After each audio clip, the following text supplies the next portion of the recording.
and circle somewhere else. Shook the best when your love was home, storing up on your summer glow. You went in search of someone else.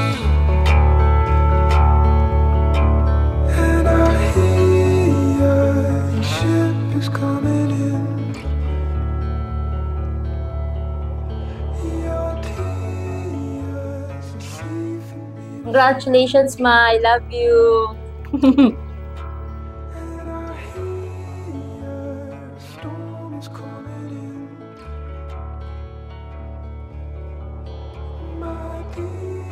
At maraming salamat din, Papa, dahil sa pagtsatsaga mo rin sa akin at ano man yung mga minsan masungit ako, minsan nairita ako dahil makulit ka. Maraming salamat. Ayun.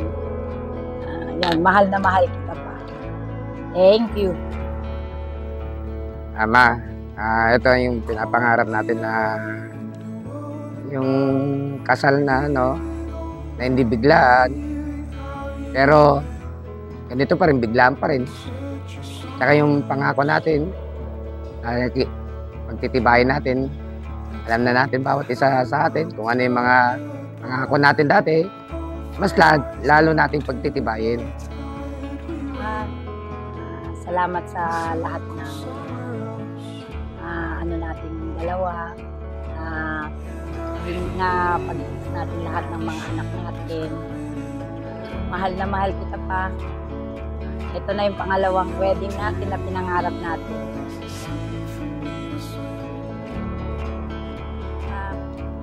Sana tayo ng nag-34 years tayo, another 34 years tayo.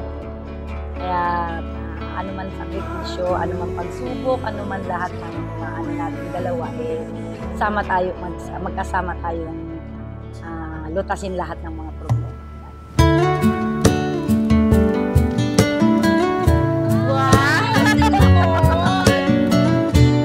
Sa mga anak ko naman, ito na, pinapangarap niya mismong kayo na mismo nakasaksi sa kasal namin ng mama niyo. Mga anak ko naman, kaya lahat naman sila ay dalawa na may pamilya. Gusto ko rin sana yung dalawa, pag nagkapamilya, maging maayos din. At lahat sila ay karoon na kanya-kanya pamilya. At maging good girl, good boy sila.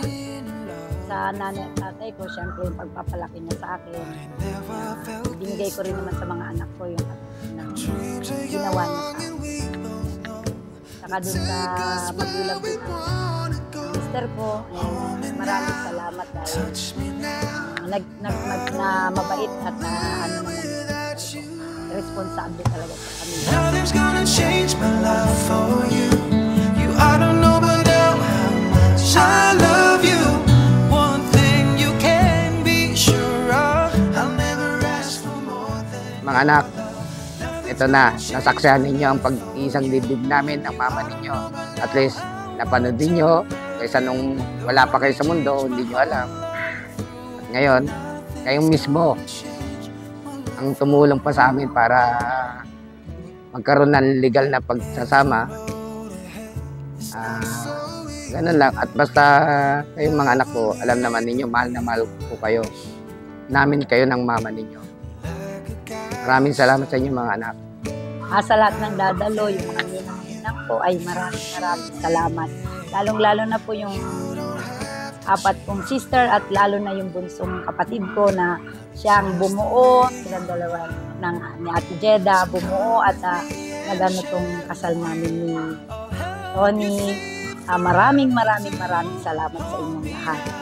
At sana, kung sakaling man, makagawa tayo ng magandang pagsasama natin doon. Kuha tayo ng pag-negosyo ng maganda. Wish ko sana magkakasama tayo na hindi tayo nagkakawatak-watak. Andun din si Mama. Kung bibisita na lang dito. Sakali dito sa Pilipinas.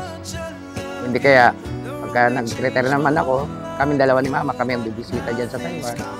Basta importante, maging masaya lang pamilya natin, okay na. Hindi ko na naasahan yung malaking, basta hindi tayo nagkakahiwalay-walay sa isa't isa. Yun lang. Basta alam naman yung mga anak ko, mahal na mahal ko kayo. Mahal na mahal kita pa. Sana magtagal pa tayo. Ano man pagsubok, magkasama tayong ayusin lahat at pag-uusapan kung ano yung magiging problema. Ma, basta tandaan mo, mahal na mahal kita. Alam mo na yan, mahal na mahal kita. Ma, pangako ko sa'yo, etong pangalawang ano natin, itong pag-isang dibdib natin, ay lalo kong pagtitibayin hanggang sa huling hininga natin, tayo pa rin na magsasama. Siguro na pa rin, nandito po sila para panoorin itong kasalan natin. Pasalamatan po natin.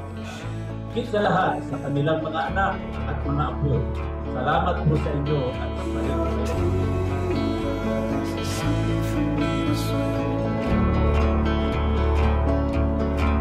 Sina, Sobay Surat Matpus. Ang pagpapasya at tanggapin si Tony bilang asawa at buhay. Okay? Alinsunod sa prinsipyo moral na legal at spiritual na naayon sa ating simbahan at batas ng ating republika. Mandito na naman tayo para mag-isang dibdib at muli kong pinatitibayin ang ating pangako sa iyo at magsasama na hanggang sa huli ating hininga.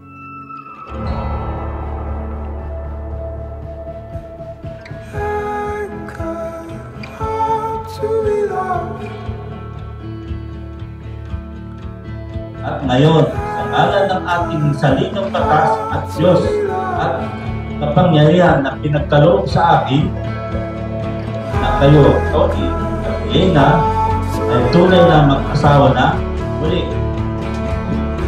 At sa pamamagitan nito, itong lahat, hinahayag ko sa buong kasinsinan at buong katapatan na pinagkaloob ng Diyos ay hindi maaaring iwalay ng tao. At ngayon, Tony at Elena, ang Panginoon ay bibigyan kayo ng masayang, masagalang buhay sa hinaharap. Harapan kayo.